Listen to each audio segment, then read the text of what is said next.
हमारे हृदय में अरे इस जन्म में तुमने भजन प्रारंभ किया, उसको जानते हो?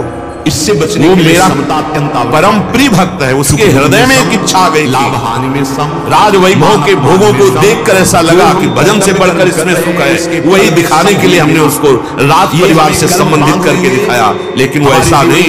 और श्रेष्ठ भजनानंद किंचन मात्र अब उनको ज्ञान हुआ कि मैं इसको समझ रहा था। आचरण गीता जी में कह रहे नामे भक्ता प्रणश्यति, आपने 100 बार नाम लिया है तो अब 101 से शुरू होगा, 99 से नहीं।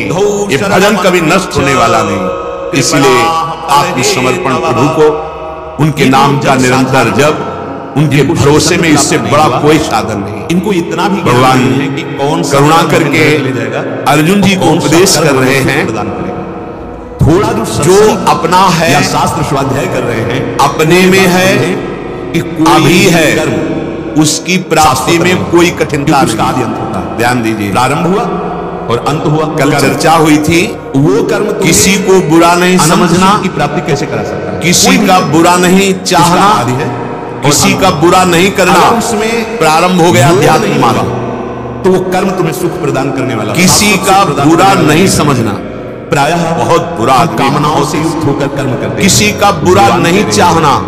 किसी ने प्रश्न किया था कि हम तो बहुत अच्छे आचरण करते हैं और हमको बहुत दुख दिया, तो जिन लोगों ने दुख दिया उनका बुरा कब होगा? ये दोनों का कब वो दंड भोगेंगे? पूर्व ये हमारा अध्यात्म सिद्धांत नहीं। वो करत जे अनुशहन निंदक अनुग्रह।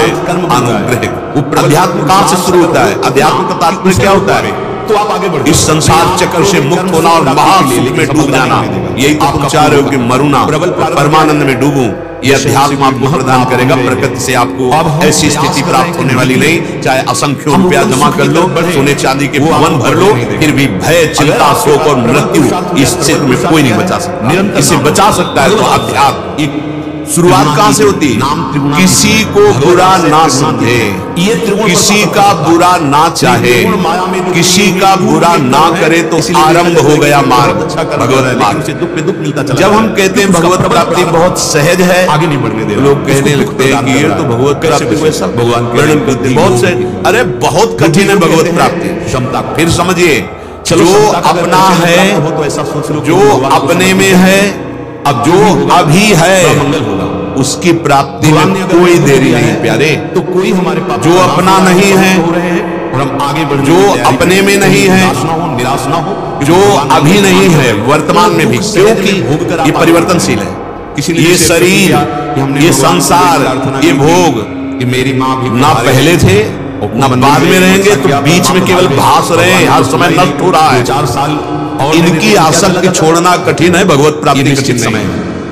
विश्वास मान लीजिए, ये अध्यात्म परमार्थ की बात कह रहा हूं। भगवान की प्राप्ति कठिन नहीं है, इस संसार शरीर के राग को मिटाना कठिन है। इसलिए परिणाम को कह दिया जाता है भगवत प्राप्ति कठिन है। लेकिन ऐसा कहने से योग के द्वारा उसे रुकिए, एक निराशा पैदा हो। भगवत प्राप्ति बहुत कठिन, हम तो गृहस्थ हैं, हम तो अमुक हैं, हम भगवत प्राप्ति कहां? ये तो योगी मुनियों के लिए नहीं। भ्रम में मत रहना। जितनी श्वासें आपकी हैं यहाँ है, होने जा रहे हैं, अपने हैं, तो बात जाने दो। परम प्यार करने वाले प्रभु मुझे बहुत प्यार करते हैं। एक श्वास भी उनकी प्राप्ति के लिए दुर्लभता मत लाइए। संसार का राग छोड़ना, भगवान कह रहे हैं सबकी ममता ताग बटोरी, मम पद मन ही बांध बटोरी। ये बहुत है कि अमुक महात्मा घर परिवार छोड़ दिया, वेश परिवर्तन कर लिया, क्योंकि वो सब कुछ, लेकिन शरीर का राग नहीं छोड़ पा रहे। प्राणायाम के द्वारा अपने प्राणों, इंद्रियों का भोगों से संबंध छोड़ दिया, पर उसमें सुख है ये भाव नहीं छोड़ पा रहे। अब भगवत प्राप्ति इतने में हमारी 100-200 श्वासें निकल। अगर कहीं गुरु कृपा से ये राग मिट जाए, हमारा चिंतन ठीक हो जाए, तो आप खुद देखेंगे मंद मंद मुस्कुराते हुए ये श्यामा श्याम यही बैठे हैं, यही हृदय बस आवश्यकता है सब संबंधों की या मंदिर जाने की वृत्तियां हैं, उनको समय सबकी ममता ताग बटोरी, मम पद मन बांध इतना कीमती एक अहमता ममता ये जग में दुखदाई।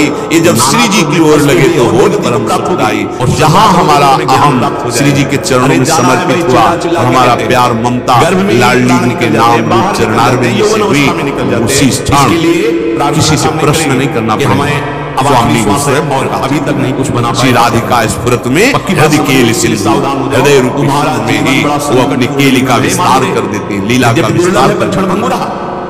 किसी भी क्षण नष्ट भगवत प्राप्ति कि हम मंदिर में प्रार्थना किए तो वहां से अगर ध्यान से सुनोगे तो आप समझ पाओगे, नहीं तो संशय हो जाएगी। और नहीं है तो कुछ करने से नहीं होता, कोई नहीं इनको बचा सकता। श्वासें अप्राया की हैं, सिद्धांत में ही वर्णन होता है, ये करो ये करो ये करो तो भगवत प्राप्ति हो जाएगी। आप छोटी छोटी बातों में कामना करके भगवान नहीं, परम आपकी कामना भगवत प्राप्ति कुछ करने से नहीं, तो फिर इसका भाव क्या है? हम एक जगह वर्णन किया जाता है, ये करो ये करो ये करो, ये ना करो ये ना करो ये ना करो, जाना चाहिए। और अगर नहीं हुआ तो क्या आपके अंदर, और एक जगह यहाँ कहा जा रहा है कि भगवत प्राप्ति किसी क्रिया से नहीं होती, क्योंकि क्रिया प्रारंभ होती है और अंत होती है। तो प्रारंभ और अंत वाली क्रिया से अनंत महिमाशाली अनादि प्रभु का कैसे अनुभव हो जाएगा? यहाँ मूढ़ता वाली दैनिक क्या रहस्य है? अब हम रहस्य आंतरिक ये है, यदि आप साधना नहीं करो तो करने का वेग है, पाठ करते हैं उस काम वो आपसे करवाएगा।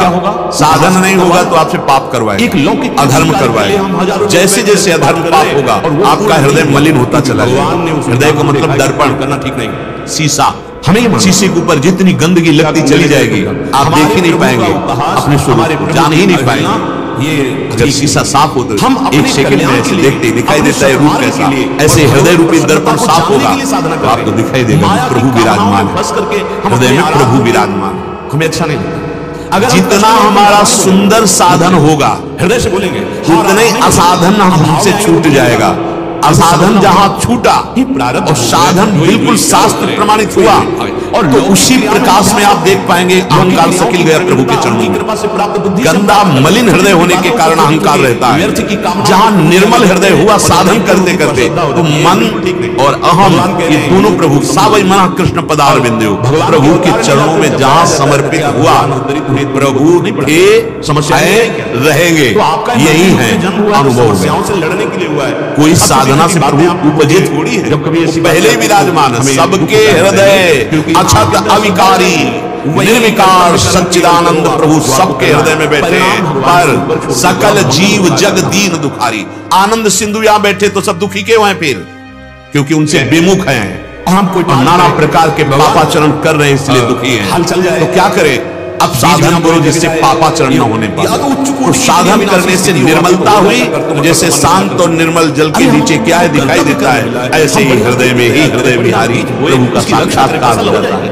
तो साधना से प्रभु कोई प्रकट थोड़ी की, छोटी तो पहले ही आप भी हैं, आगे रहेंगे। साधन से मलिनता नष्ट करती है, क्या वो तो है उनका अनुभव। उपहास करते हैं, ये भगवत भक्ति ये अविद्या का नाश करने, देहाभिमान दुख पुष्ट करने वाला होगा उनकी प्राप्ति। मैं अमुक साधना करके भगवत प्राप्ति करूंगा अनुष्ठान नहीं, साधना होती है साधन को मिटाने के लिए, पापाचरण को नष्ट करने के लिए। प्रत्येक क्रिया का संयम आरंभ होता है, भगवान अंत होता है, का विधान तो उस अनंत का अनुभव इन क्रियाओं से नहीं स्वीकार कर नहीं, इसीलिए कहा गया सिद्धांत भी स्वीकार नहीं, आचरण भी पवित्र नहीं। जो कामना मोक्ष मूलम गुरु कृपा, भगवत साक्षात्कार गुरु कृपा। कृपा शब्द का परिचय अहंकार रहित होने पर होता है। मन क्रम वचन छाड़ चतुराई, भजन कृपा करी है रघुराई। इन छोटी छोटी क्रियाओं श्री भगवान कह रहे हैं बातों के लिए नहीं कश्चित क्षणमपि ये हो जाए जात तिष्ठत्य कर्म कृत एक मिनट कार्यते हवशः कर्म थोड़ा भी प्रियता प्रभु से सर्वः नहीं। प्रकृति जय गुणैः। भगवान कह रहे हे हैं अर्जुन, कि कोई भी मनुष्य बहुत ही मतलब किसी भी अवस्था में मूर्खता छाई हुई है, क्षण मात्र भी कर्म किए बिना नहीं रह सकता, कि हम क्योंकि प्रकृति के परवश होकर सब प्राणियों से प्रकृति जन्य गुण कर्म करवा ही लेता है। अपने आराध्य देव का बहुत ध्यान देने थे, इतने लोग मिलकर नहीं हुआ तो चाहे कर्मयोगी हो, ज्ञान योगी हो या भक्ति योगी हो या कोई भी साधना मार्ग में, पर उसको तुम कर्म किए बिना लगे तो नहीं रह सकता। नहीं कश्चित क्षण, एक क्षण भी तुम कर्म किए बिना नहीं रह सकते। अब हम सब बड़ा भाव से ही लगे, भगवान सुंदर यहाँ संकेत लगे हैं जो सत्संग के प्रभाव से कश्चित क्षणम जात, तीन शब्दों का प्रयोग लाभ मिला तो जय कश्चित अगर हानि भगवान कहते हैं कि कोई भी हो हमारी हानि कर्म किए बिना रह ही नहीं सकता, आश्रित है। बड़ा चाहे वो ज्ञानी हो या अज्ञानी हो, प्रदर्शन में मत, चाहे वो जिस मार्ग का पथिक हो, बहुत बुरी तरह से कर्म किए बिना एक क्षण नहीं रह सकता। अब होना ही चाहिए। ज्ञानी का अपने कहलाने वाले शरीर के साथ कोई संबंध नहीं रहता, कुछ नहीं, फिर भी उसके कहलाने वाले शरीरों से, शरीर और शरीरों, वही होना, स्थूल शरीर, सूक्ष्म शरीर, कारण शरीर, इन तीनों से प्राकृतिक क्रियाएं होती ही रहती है। वो संबंध नहीं रखता, निष्क्रिय स्वरूप का बोध हो गया है, पर ये प्रकृति जन्य रचना जो स्थूल शरीर, सूक्ष्म शरीर, कारण शरीर, इनमें क्रियाएं होती रहती है। एक क्षण भी नहीं बिना क्रिया के कोई रह सकता। क्षणम वो भगवान कहते हैं कि जैसे प्रगट में हरदम कर्म हो रहा है, कहाँ की बात कहाँ लगा देते हैं, तो उसमें मान रहे हैं कि हमसे कर्म हो रहा है, ये उपहास मत किया जाए। पर जब हम कर्म नहीं कर रहे होते तब भी कर्म हो रहा है। क्या मिला? एक क्षण के लिए भी आप शांत नहीं हैं। कैसे बतावे? देखो आपका मन चल रहा है, सकाम भाव, आप हाथ पैर से रखे बैठे हैं, परिणाम में दुखी और आप सोच रहे हैं कि मैं कोई कर्म नहीं कर रहा इसलिए इस समय अक्रिय हूं। करदम जी नहीं, आदेश व सृष्टि रचना आप क्रियावान हैं। इसके लिए तो आपका मन देखिए, आपकी बुद्धि देखिए, आपका चित्त देखिए, आपकी इंद्रियां देखिए। स्थूल शरीर क्रिया से रुका हुआ दिखाई दे रहा है, लेकिन हरकतें हो रही हैं शरीर में, चेष्टाएं अंदर अंतःकरण में, देहूति को लेकर के बहुत। इसी क्रिया को अगर सार्थक कर ले हमें चाहिए भी तो अपने अक्रिय स्वरूप को जान जाएगा, निर्विकार स्वरूप को जान जाएगा। जागृत अवस्था में स्थूल क्रियाएं तो सबको दिखाई देती है, पर स्वप्न में भी क्रियाएं होती है। केवल ऐसा नहीं है होती ना कि आप थोड़ा सा, स्वप्न में केवल एक मन होता है और कुछ नहीं होता। कितने वर्ष तक ब्रह्म स्वप्न में एक मन ही कश्यप जी ने माया के पर्दे पर पूरी रचना करता है, त्रिगुण पर्दा, भयावह स्वप्न, भोग का स्वप्न या भक्ति का स्वप्न, सतोगुण, रजोगुण, तमोगुण, और भजन, ये पर्दा है माया का। ऐसे उसी पर्दे में मन ही मित्र बन जाता है, मन ही शत्रु बन जाता है, मन ही भोग बन जाता है, मन ही भोगने वाला बन जाता है, मन ही मरने वाला बन जाता है, मन ही मारने वाला बन जाता है। कुछ नहीं होता एक मन के साथ। नहीं सामर्थ्य है इंद्रियों की कि तुम्हें भोग में वो शांति प्रदान कर दे, नहीं है। क्या बात शांत अनंतरम, अधर्म पूर्वक भोगा हुआ भोग तृष्णा को बढ़ाकर नर्कगामी बना देता है। ये दिया में जीवन क्या जीवन हमारा अविनाशी शरीर है, कर लो मनमानी, अभी गांठ दर्द, कमर दर्द, आंखों से दिखना कम, इसके लिए न जाने कितनी कमियां पैदा हो जाएगी। गृहस्थी लायक नहीं रहोगे, संसार की सेवा लायक इससे लड़ने की सामर्थ्य करो, योगाभ्यास हो जाएगा, करो मनमानी आचरण, देख लो तुम्हारा स्वभाव क्या होता है, तुम्हारा प्रभाव क्या होता है उस कर्म का, खुद देख लीजिए। मूल तो प्यारी और प्यारे का प्रेम प्राप्त हो। सावधानी की सकामता ये तो भोगाभ्यास मनु और विवर्धन्ते रागाः कौशलम चेन्द्रियाणाम। यही अब जैसे जैसे वो भोग भोगने में आपको कुछ नहीं चाहिए, युक्त होता है, महान है अंदर से, आपका उसकी इंद्रियां भोगाभ्यास के कला कौशल से प्रवीण होती है। शरीर की आसक्ति के ये तो भोगाभ्यास मन विवर्धन्ते रागाः कौशलम चेन्द्रियाणाम। सत्संग मिला है, ऐसे भोगा, वैसे भोगेंगे, ऐसे भोगेंगे, ऐसे भोगेंगे, ऐसे सुखी हो जाएंगे, वहां चल के करना चाहते इसी में और फंसने के लिए वो भोगाशक्ति, विषयाशक्ति उसकी प्रबल होती चली जाती है कि मैं आपका आश्रय और अशांति के दलदल में भोग की चाह वो सर्वप्रबल होती चली जाती है। जब नहीं तो फिर आपकी मांग चला था कि भोग लेंगे तो शांति मिल जाएगा, इसलिए कैरेक्टर हो गया उल्टा।